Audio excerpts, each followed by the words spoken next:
Dos grandes misterios dominan nuestras vidas: el dinero y el amor. ¿Qué es el amor? Es una cuestión que ha sido largamente explorada en libros, en canciones, en películas y en televisión. Pero no se puede decir lo mismo sobre la cuestión de qué es el dinero.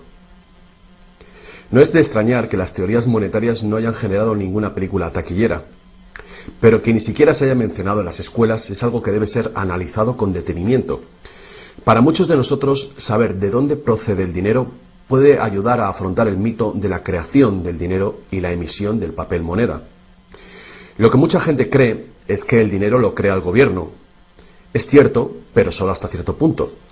Estos metales y papeles que generalmente asociamos al dinero son, en realidad, creados por una agencia ligada al gobierno federal, llamada la Casa de la Moneda. Pero la mayor parte del dinero no es creado por ella, sino que lo crean en grandes cantidades cada día corporaciones privadas conocidas como bancos.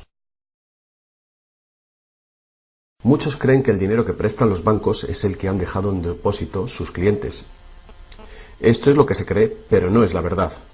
En realidad, los bancos crean el dinero que prestan no de sus ganancias ni de los depósitos, sino directamente de la promesa de los prestatarios de devolverlo. La obligación del prestatario en un papel de préstamo incluye que debe pagar lo prestado más un interés. De lo contrario, perderá la casa, el coche o lo que sea. Es un gran compromiso por parte del prestatario. ¿Cuál es el compromiso por su parte del banco? El banco solo inventa dinero que no posee y lo escribe en la cuenta del prestatario. ¿Suena raro? Pero así es. Para demostrar cómo este milagro de la banca moderna llegó a existir, atiende a esta sencilla historia. Es el cuento de los Goldsmith. Hace un tiempo casi cualquier cosa se utilizaba como dinero. Tan solo tenía que ser portable y suficiente gente tenía que tener fe en que después se podría intercambiar por cosas que todo el mundo valorara, como comida, ropa, ollas, conchas, piedras preciosas, semillas de coco, bonitas piedras e incluso plumas. Todas ellas fueron utilizadas como dinero. El oro y la plata eran atractivas, ligeras y fáciles de llevar, así que algunas culturas se especializaron en trabajar estos materiales. Los trabajadores del oro, los Goldsmith, recuerda este nombre, lo pudieron convertir fácilmente en monedas, estandarizando las unidades de oro en función de su peso y de la pureza, hasta certificarlas. Para proteger su oro, los Goldsmith necesitaban una caja fuerte, y pronto sus vecinos llegaron a su casa para pedirles que les alquilaran un espacio donde guardar su dinero y sus joyas. Al poco, los Goldsmith acabaron alquilando cada estantería de su caja fuerte y cada pequeña cantidad de dinero depositada se convirtió en dinero en sus manos. El tiempo pasó y los Goldsmith hicieron una inteligente observación. Los depositantes raramente volvían a recuperar físicamente su oro, y nunca todos a la vez. Esto se debía a que usaban los cheques de los Goldsmith para comprar en el mercado como si fuera el propio oro. Este dinero de papel era mucho más eficaz que las pesadas monedas, y la cantidad podía ser simplemente escrita en lugar de la laboriosa una por una de las monedas para cada transacción. Mientras tanto, los Goldsmith crearon otro negocio.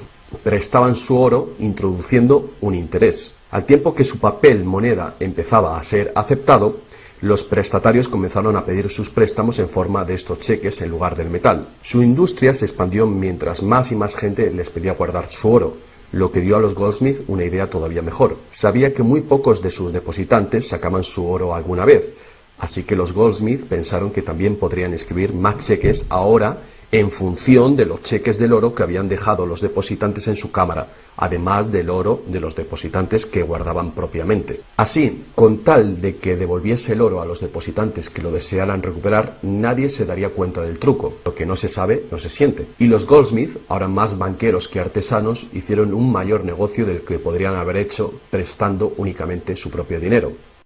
Durante años se hicieron un beneficio secreto fabuloso, con los intereses de los depósitos de todos sus vecinos.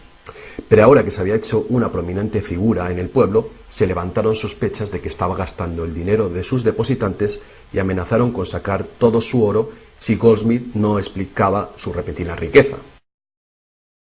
Al contrario de lo que se podría pensar, esto no afectó a su fortuna. A pesar de la duplicidad patente de su truco, su idea funcionó porque los depositantes no perdieron nada de su oro. Estaba seguro en la cámara de Goldsmith. En vez de sacar su oro, los depositantes acordaron que Goldsmith, ahora convertido en su banquero, debía compartir la fortuna que habían contribuido a crear, otorgándoles un interés por su oro. Esto fue el comienzo de la banca. El banquero pagaba un pequeño interés por el depósito del dinero de otra gente que después prestaba a un interés mayor. La diferencia cubría los costes de operación del banquero y su beneficio. La lógica del sistema parecía sencilla y cubría la necesidad de las personas de crédito. Pero esta no es la manera en la que trabaja la banca hoy en día. El banquero Goldsmith no estaba del todo contento con lo que ganaba, después de descontar el interés que pagaba a los depositantes, y la demanda de crédito crecía con fuerza, mientras los europeos se expandían por América. Sus préstamos estaban limitados por la cantidad de oro que permanecía en su caja. Ahí es cuando tuvo una idea todavía mejor. Como nadie sino él sabía cuánto oro había en la caja, podía hacer cheques sobre dinero que ni siquiera existía. Como los prestatarios no iban a retirar su oro con sus cheques al mismo tiempo, ¿cómo iba alguien a darse cuenta de este truco? Esta nueva cara del negocio funcionó muy bien, y el banquero se hizo inmensamente rico con los intereses de un oro que ni siquiera existía. La idea de que el banquero creaba dinero de la nada era demasiado extraordinaria para creerla. Por lo tanto, el fraude no fue descubierto por la gente durante mucho tiempo. El poder de crear dinero hizo que el banquero se sintiese prepotente, como podrás imaginar. Pero con el tiempo, la cantidad de los préstamos del banquero y su escandalosa riqueza hizo que una vez más se levantara sospechas. Algunos clientes empezaron a reclamar su oro en lugar de la representación en papel. Los rumores se propagaron y todos los demás depositantes acudieron reclamando su oro. El juego se acabó. La marea de propietarios de cheques intentando recuperar su oro creó largas colas, y el banquero no tenía oro y plata suficiente para devolver a sus legítimos propietarios. Esto se llama el pánico de los ahorradores, y es lo que todo banquero teme que suceda. Este fenómeno puede suceder en un determinado banco, pero afecta a la confianza del público en todos los demás banqueros. Todo hubiera sido mucho más fácil si, antes que nada, se hubiera prohibido la creación del dinero desde la nada. Pero las grandes cantidades de crédito eran esenciales para la expansión de los países europeos. Así que, en lugar de prohibir esta práctica, fue legalizada y regulada. Así que los banqueros acordaron poner límites a la cantidad de dinero fraccionado que pudieran hacer. El límite sería mucho mayor que el verdadero valor del oro y plata depositados. Lo normal era $9 artificiales por $1 en oro, es decir, real. Estas disposiciones fueron controladas mediante inspecciones por sorpresa. También se acordó que, en caso de un crack financiero, los bancos centrales apoyarían a los locales con inyecciones de dinero en oro. Solo si cracks en diferentes bancos al mismo tiempo se produjeran y la burbuja de créditos del Banco Central explotara, el sistema podría hacerse añicos y destruirse.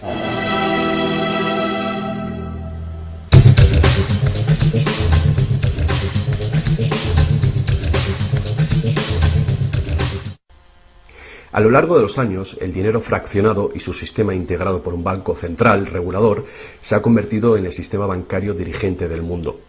Al mismo tiempo, el sistema fraccional del oro apoyando al dinero como deuda ha desaparecido.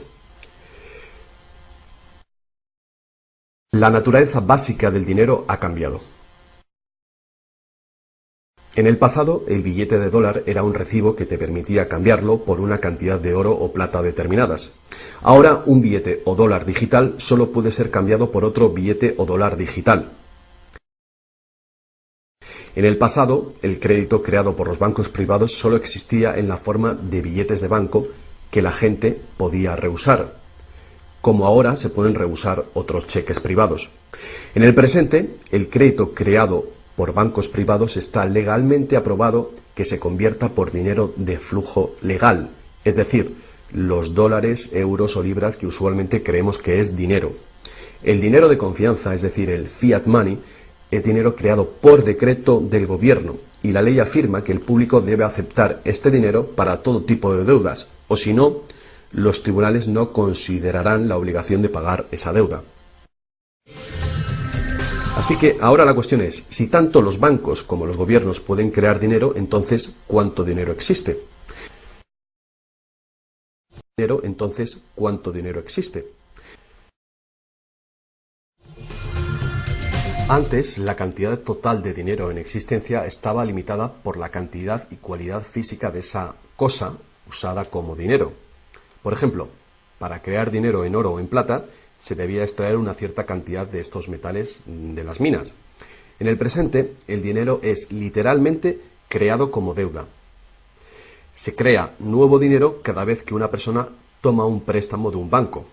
Como resultado, el montante total del dinero que puede ser creado solo tiene un límite: el nivel total de la deuda.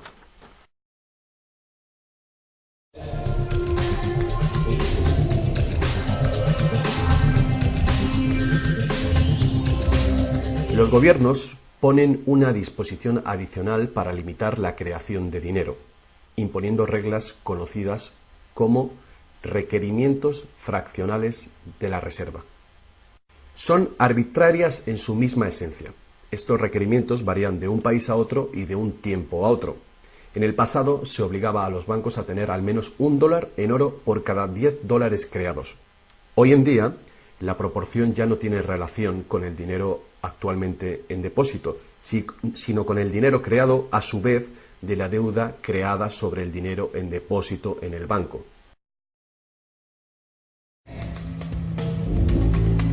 Actualmente, las reservas de un banco consisten de dos cosas: la cantidad del dinero del Estado o equivalente más la cantidad existente de dinero deuda que el banco tiene en depósito. Para ilustrar esto de una manera simple, imaginemos que ha abierto un banco nuevo y todavía no tiene depósitos. Los inversores en este banco han hecho un depósito de $1.111,12. Este es el dinero existente en el Banco Central, que llamaremos principal. La proporción de dinero en reserva es de 9:1. Paso 1.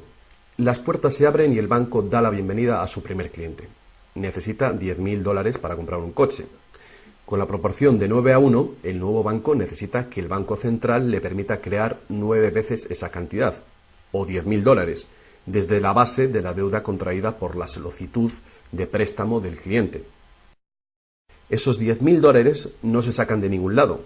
Es nuevo dinero simplemente tecleado en un ordenador como crédito del banco en la cuenta del cliente. El cliente tiene que firmar ese crédito para conseguir el dinero para comprarse el coche. Paso 2. El vendedor entonces deposita estos 10.000 nuevos dólares creados en el banco. Al contrario que el dinero creado por el gobierno, depositado en el Banco Central, este nuevo dinero creado por el crédito no puede ser multiplicado por la proporción de la reserva. En lugar de ello, es dividido por el ratio de la reserva, en una proporción de 9:1. Un nuevo préstamo de $9.000 puede ser creado sobre la base del depósito de $10.000. Si esos $9.000 son depositados por una tercera persona en el mismo banco que lo creó en uno diferente, se convierte en una base legal para un tercer asunto de crédito bancario, esta vez por la cantidad de $8.100. Al igual que con las muñecas rusas, cada nivel contiene un pequeño dólar dentro de otro pequeño dólar. Cada depósito contiene el potencial para otro pequeño crédito en una infinita serie decreciente. Si el dinero del préstamo creado no es depositado en el banco, el proceso se detiene. Esta es la parte impredecible del mecanismo de creación de dinero basado en la deuda. Pero lo más probable es que el nuevo dinero creado en cada paso será depositado en el banco, y el proceso de la proporción de reserva de dinero se repetirá una y otra vez hasta que los $100.000 de nuevo dinero se hayan creado dentro del sistema bancario. Todo este nuevo dinero se habrá creado enteramente desde la deuda, y el proceso entero habrá sido autorizado legalmente por el depósito inicial de $1.111,12 que todavía permanecerán en el Banco Central.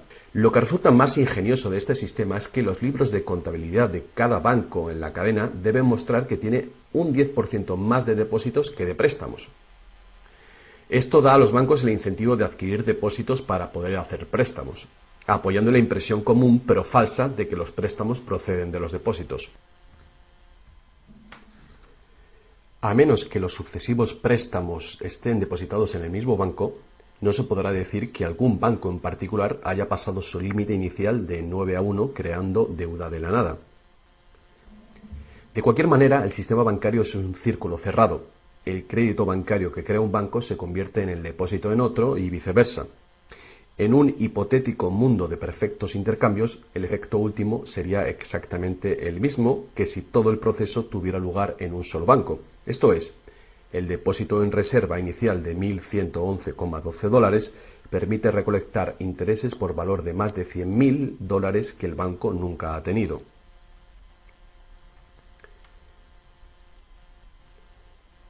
Si esto te resulta extraño, atiende esto.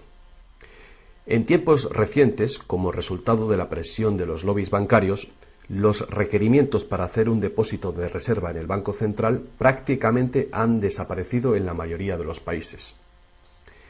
Y las proporciones de reserva pueden ser más altas que 9-1. Para algunas cuentas, 20-1 y para otras 30-1 son comunes.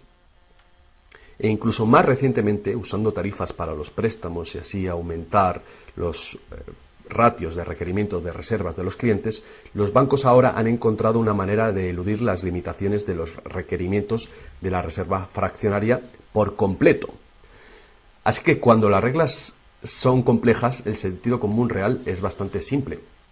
Los bancos pueden crear tanto dinero como nosotros podemos pedir prestado.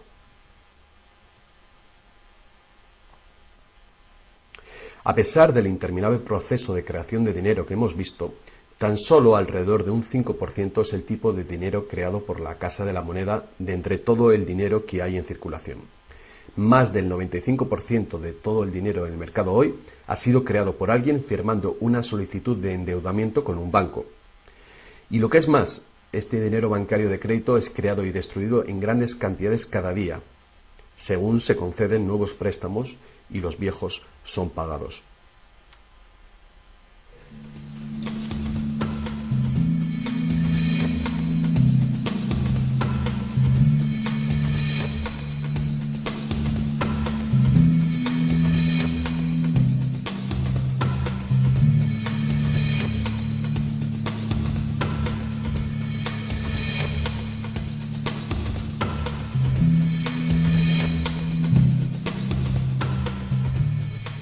Los bancos solo pueden ejecutar este sistema del dinero con la participación activa del gobierno. Primero, porque los gobiernos emiten leyes de divisas para hacer legal la moneda de confianza nacional, el fiat money. Segundo, porque los gobiernos permiten créditos privados para que sean pagados en esta moneda de curso legal. Y tercero, porque los tribunales estatales dan vigor a las deudas. Por último, los gobiernos aprueban regulaciones para proteger el funcionamiento del sistema monetario y su credibilidad ante el público sin hacer nada para contar a la ciudadanía de dónde procede el dinero. La verdad desnuda es que cuando firmamos la solicitud de una hipoteca o de un préstamo, nuestra firma promete un pago avalado por los bienes que daremos si no conseguimos pagarlo. Y estas son las únicas cosas de verdadero valor envueltas en la transacción. Cualquiera que crea que cumpliremos con la obligación la puede considerar como un bien o valor intercambiable o vendible. Es una deuda y por lo tanto una forma de dinero.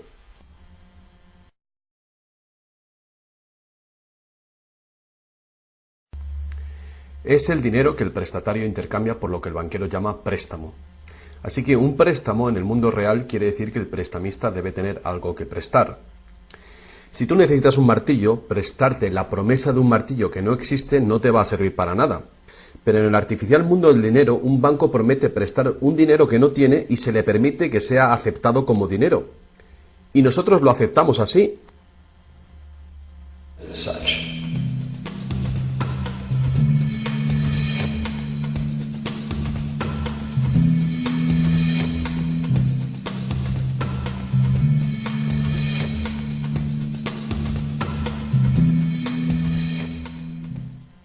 Una vez que el prestatario firma la solicitud de préstamo, el banco lo consigna como una transacción en su ordenador, con unas cuantas claves, escribiendo una deuda del prestatario con el banco.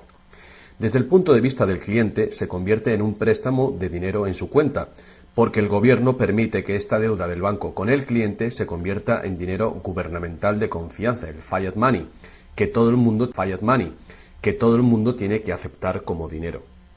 Otra vez, la verdad básica es muy sencilla. Sin el documento que el prestatario firma, el banquero no tendría nada que prestar. ¿Alguna vez te has preguntado cómo todas las instituciones, el gobierno, las corporaciones, los pequeños negocios, las familias, pueden estar todos en deuda al mismo tiempo y por esas cantidades tan astronómicas? ¿Alguna vez te has preguntado cómo puede haber tanto dinero al mismo tiempo para prestar? Bien, ahora ya lo sabes. No lo hay. Los bancos no prestan dinero, simplemente lo crean de las deudas, y esa deuda es potencialmente ilimitada, tanto como la emisión de moneda. Y la situación opuesta también es verdadera. ¿No es asombroso que a pesar de la increíble riqueza de recursos, de innovaciones y productividad que nos rodean, casi todos, desde los gobiernos hasta las compañías y los individuos, estén en graves deudas con los banqueros? Si la gente se parara a pensar cómo esto puede suceder, ¿cómo puede ser que la gente que produce la verdadera riqueza en el mundo estén en deuda con aquellos que únicamente prestan el dinero que representa la riqueza? Todavía más alucinante es que una vez que te das cuenta de que el dinero en realidad es deuda, nos damos cuenta de que si no hubiera deuda, no habría dinero.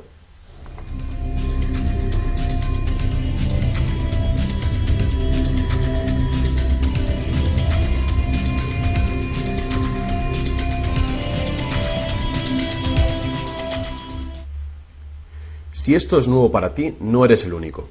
Mucha gente piensa que si todas las deudas se pagaran, el estado de la economía mejoraría. Es cierto a un nivel individual. Como tenemos más dinero para gastar cuando dejamos de pagar una deuda, pensamos que si todo el mundo pagara sus deudas, habría más dinero para gastar.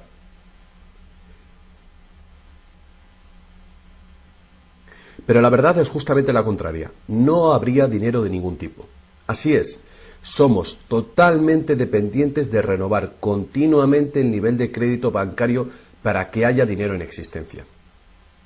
Sin préstamos no hay dinero, que fue justamente lo que pasó durante la Gran Depresión en Estados Unidos. El suministro de dinero se cortó drásticamente, al tiempo que los suministros de préstamos se cortaban.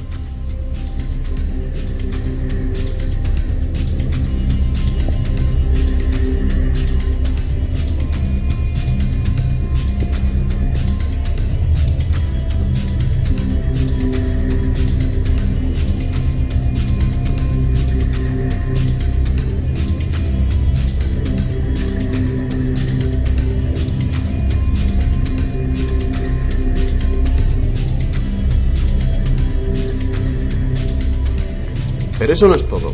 Los bancos solo crean la cantidad del dinero principal, no crean el dinero con el que pagar los intereses. ¿De dónde se supone que viene todo este dinero? El único lugar del cual los prestatarios pueden obtener el dinero para pagar los intereses es del total del dinero que hay en circulación. Pero resulta que casi todo ese dinero general ha sido creado de la misma manera. Es decir, como crédito bancario que tiene que ser pagado con más dinero de aquel con el que fue creado. Así que por todas partes hay prestatarios en la misma situación, intentando obtener el dinero para pagar tanto el dinero principal como el interés. Desde un fondo original, la piscina, que solo tiene dinero principal, es claramente imposible para cada uno pagar el dinero principal más los intereses, porque el dinero del interés no existe. Esto se puede expresar con una simple ecuación matemática. El gran problema aquí es que en caso de préstamos de largo plazo como hipotecas y deuda pública, el interés total excede mucho al dinero principal. Así que, a menos que un montón de nuevo dinero sea creado para pagar los intereses, es decir, un gran número de nuevas hipotecas, no podrá funcionar la economía. Para mantener una sociedad que funcione, la proporción de cancelaciones de deudas tiene que ser baja. Así que para conseguir esto, más y más dinero deuda tiene que ser creado para satisfacer la demanda de dinero con el fin de servir el interés de la deuda previa. Pero por supuesto, esto hace que el nivel de la deuda sea todavía mayor y que más intereses tengan que ser pagados, resultando en una escalable e imparable espiral de endeudamiento.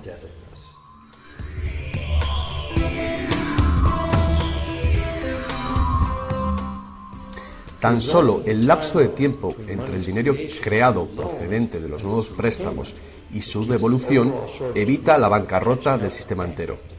De cualquier manera, el increíble monstruo del crédito que se hace más y más grande necesita que se cree más y más dinero de deuda para alimentar el sistema y cada vez se hace más urgente. ¿Por qué los intereses son tan bajos? ¿Pueden los intereses bajar más? ¿Por qué nos ofrecen insistentemente tarjetas de crédito en el correo? ¿Por qué el gobierno americano gasta más rápido que nunca? ¿Es posible que el sistema colapse por completo y con él el sistema monetario? Las personas racionales deben preguntarse, ¿se puede sostener esto indefinidamente? ¿No es inevitable el colapso?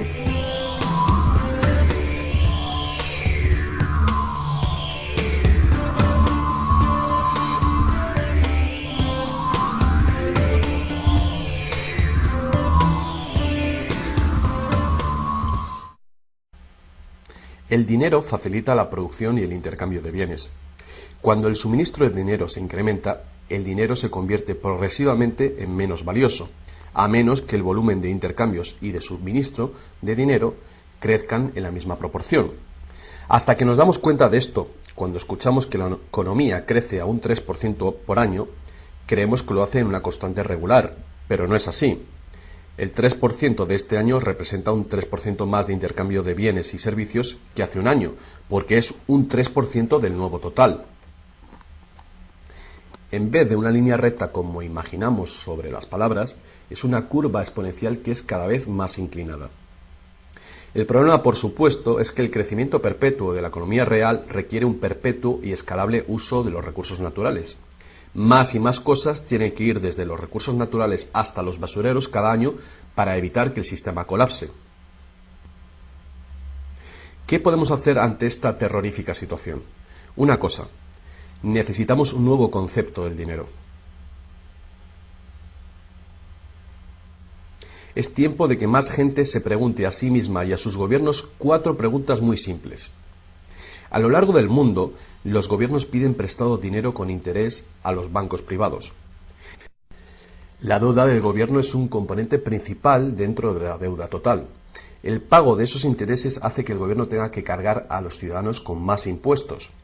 Ahora que sabemos que los bancos simplemente crean el dinero que prestan, y que los gobiernos les han dado el permiso para hacerlo, la primera pregunta es, ¿por qué los gobiernos eligen pedir prestado a los bancos privados con interés cuando los propios gobiernos podían crear el dinero que necesitan sin ningún interés ellos mismos? Y la segunda gran cuestión es, ¿por qué se crea dinero como deuda? ¿Por qué no se crea dinero que circule permanentemente y que no tenga que ser represtado con intereses para existir? La tercera, ¿cómo puede un sistema monetario funcionar solamente con un crecimiento perpetuo y acelerado y poderse considerar una economía sostenible? ¿No es lógico que el crecimiento perpetuo y acelerado y la sostenibilidad sean incompatibles? Y finalmente, ¿qué es lo que hace que nuestro sistema económico sea tan dependiente del crecimiento perpetuo? ¿Qué es lo que necesitamos crear para que nuestra economía sea sostenible? Hubo un tiempo en el que cargar con interés al préstamo se llamaba usura y era susceptible de severas penas, incluida la muerte. Todas las grandes religiones prohibían la usura. La mayoría de los argumentos contra grandes religiones prohibían la usura. La mayoría de los argumentos contra la práctica de la usura eran morales. Se entendía que la única función legítima del dinero era la de ser un medio de intercambio de bienes y servicios. Cualquier manera de ganar dinero procedente del dinero se consideraba labor de un parásito o de un ladrón. Sin embargo, al tiempo que aumentaban las necesidades de crédito en el comercio, el argumento moral cedió paso al razonamiento de que prestar representa riesgo y pérdida de oportunidad para quien presta, y por lo tanto, cobrar por este coste era justo. Hoy en día, estas ideas parecen triviales. Actualmente, la idea de ganar dinero del dinero se considera la mejor ocupación que hay. ¿Para qué trabajar si tu dinero puede trabajar por ti? Sin embargo, para tener un futuro sostenible, queda claro que el cobro de interés es un problema moral y práctico al mismo tiempo. Imagínate una sociedad y una economía capaces de perdurar siglos porque en lugar de acaparar sus reservas capitales de energía, se autorrestringiera según sus ingresos actuales. Ya no cosecharía más madera que crezca en el mismo periodo. Toda la energía sería renovable: solar, eólica, gravitatoria, magnética y las demás que se descubran. La sociedad se sostendría dentro de los límites de sus recursos, ya que reutilizaría o reciclaría todo y la población se mantendría. Tal sociedad no podría existir si estuviera dependiente de un sistema monetario que a su vez depende del crecimiento acelerado perpetuo. Tal economía sostenible necesitaría un sistema monetario también capaz de sostenerse sin crecimiento. Digamos que todo el dinero en circulación se representa por este círculo. Además, imaginemos que los prestadores de dinero también tienen dinero verdadero para prestar. Pero si algunas personas dentro del sistema empiezan a prestar dinero cobrando interés por ello, entonces su parte del suministro total del dinero aumentaría. Y si siguen prestando todo el dinero que se devuelva, cobrando siempre interés por ello, ¿cuál sería el inevitable resultado? Ya sea oro, dinero confianza o de deuda, no importa. Los prestadores de dinero acabarían con todo el dinero. Y después todos pasaríamos a estar en quiebra y ellos acabarían con toda la propiedad real. Solo si los beneficios de prestar dinero con interés fueran equitativamente distribuidos entre la población, se podría resolver este problema. Fuertes impuestos sobre los beneficios de los bancos podrían posibilitar este equilibrio, pero entonces no habría incentivo para los bancos. Si fuéramos capaces de liberarnos de la situación actual, podríamos imaginar la banca como un servicio social sin ánimo de lucro. Diseminando sus beneficios a la sociedad como un dividendo universal de los ciudadanos, prestando sin cobrar interés alguno.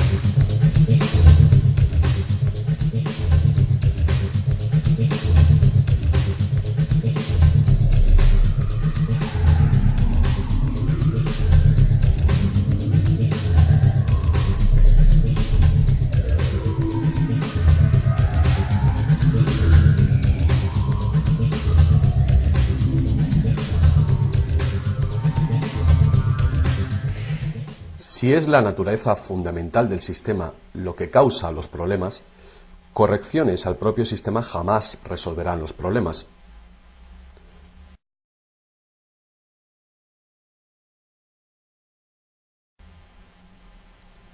El sistema en sí debe ser reemplazado. Muchos críticos del sistema monetario hacen llamamientos a la vuelta al estándar del oro, insistiendo que el oro tiene una larga historia de confianza. Pero ignoran las muchas trampas que se puede hacer con el oro: limar las monedas, alterar el metal, monopolizar el mercado, todas prácticas habituales en la antigua Roma que contribuyeron a su caída. Algunos defienden la plata por ser más abundante que el oro y así más difícil de monopolizar. Muchos dudan de la idea de volver al uso de los metales preciosos en absoluto. Nadie quiere volver a llevar bultos de monedas para ir de compras. Es cierto que el dinero de papel, el plástico, el digital o más probablemente dinero de identidad biométrica tendría el mismo potencial de crear dinero de crédito sin límite, igual que tenemos ahora. Yendo más allá, si el oro fuera nuevamente la única base legal para el dinero, los que no tengamos oro nos quedaríamos sin dinero. Otros críticos del sistema monetario insisten en que la codicia y la deshonestidad son los principales problemas, y que pueda haber un sistema más equitativo que volver al estándar de plata o de oro. Muchos grandes pensadores han sugerido maneras alternativas para crear dinero. Muchos sistemas de intercambio crean dinero como deuda, de la misma manera que hacen los bancos, pero se hace transparentemente y sin cobro de interés. Por ejemplo, un sistema de trueque expresa la deuda como horas de trabajo, considerando el valor de todo trabajo igual y a la par con el dólar, y así permite que la hora de trabajo sea igualada con el precio del dólar de los bienes y servicios. Este tipo de sistema puede organizarlo cualquier persona capaz de gestionar la contabilidad. La preparación ahora de sistemas de trueque a nivel municipal sería prudente en previsión del inminente colapso del sistema actual. La reforma monetaria, al igual que la reforma electoral, es un tema muy polémico. Es una reforma que requiere una voluntad de cambio y de pensar fuera del cubículo habitual. La reforma monetaria, igual que la reforma electoral, no vendrá fácilmente, ya que los más privilegiados por el sistema existente actualmente harán todo lo posible para mantener sus ventajas. Ahora que hemos visto que el dinero es solo una idea y que en realidad el dinero puede ser cualquier cosa que concebimos, Os presento un único sistema monetario para tu consideración. Este modelo está basado en sistemas que funcionaron bien en el pasado, sistemas en Inglaterra y en Estados Unidos que fueron destruidos por los banqueros Goldsmith con su sistema de reserva fraccional.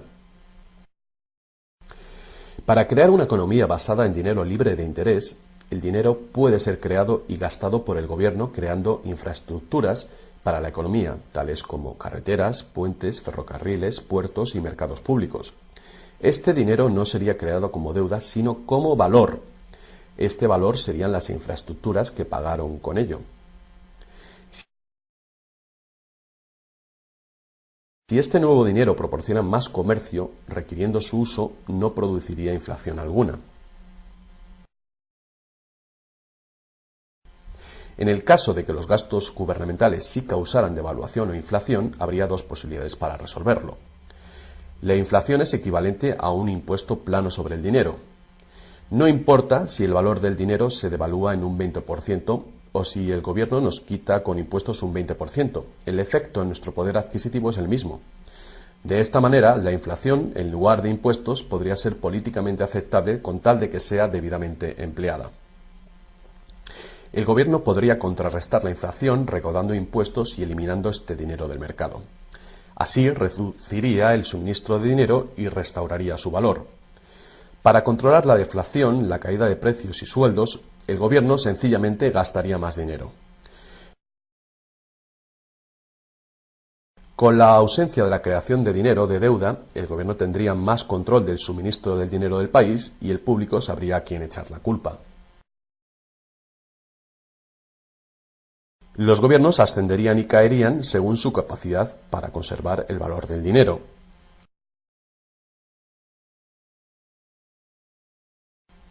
El gobierno dependería de los impuestos como ahora, pero los impuestos llegarían mucho más lejos, ya que ninguna parte de ellos se gastaría en pagar intereses a los banqueros. No podría haber ninguna deuda nacional si el gobierno sencillamente creara el dinero que necesita. Nuestro perpetuo servicio a los bancos pagando la deuda dejaría de existir.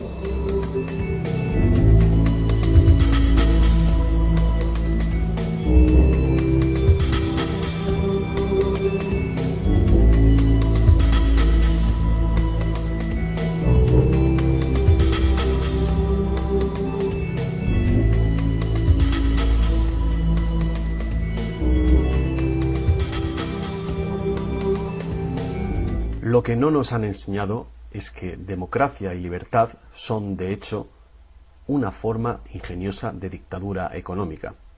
Mientras toda nuestra sociedad dependa de un suministro de crédito bancario para sus necesidades monetarias, los banqueros serán quienes deciden quién tendrá el dinero que se necesita y quién no.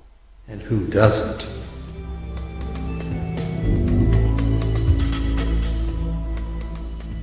Poca gente hoy en día sabe que la historia de los Estados Unidos ha sido en su mayor parte la lucha por liberarse de los bancos europeos. Esta lucha llegó a su fin en el año 1913, cuando el presidente Wilson ratificó el Acta de la Reserva Federal, permitiendo así al cártel de banqueros internacionales controlar el dinero de Estados Unidos. El poder de este sistema está profundamente integrado. También lo está el silencio del tema entre los medios de información y en la educación. Hace años, un primer ministro canadiense hizo una encuesta entre centenares de personas, no economistas, especialistas altamente formados y personas de a pie. La encuesta reveló que ni un solo encuestado tenía un conocimiento preciso de cómo se crea el dinero. De hecho, descubrió que hasta los empleados bancarios ni siquiera habían contemplado alguna vez el asunto. ¿Y tú? Have you?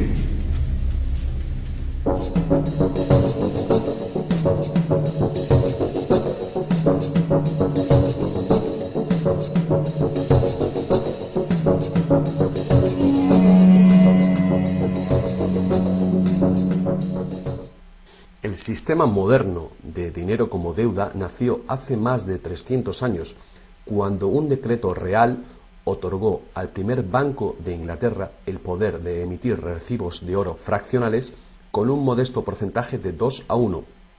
Este porcentaje fue solo el principio, el primer paso. El sistema ahora es global, crea cantidades de dinero sin límites desde la nada. y tiene a casi todos los seres humanos del planeta encadenados a una cadena de deuda que nunca puede ser pagada. ¿Pudo haber ocurrido todo por accidente o es una conspiración? Evidentemente, algo muy gordo se está jugando aquí.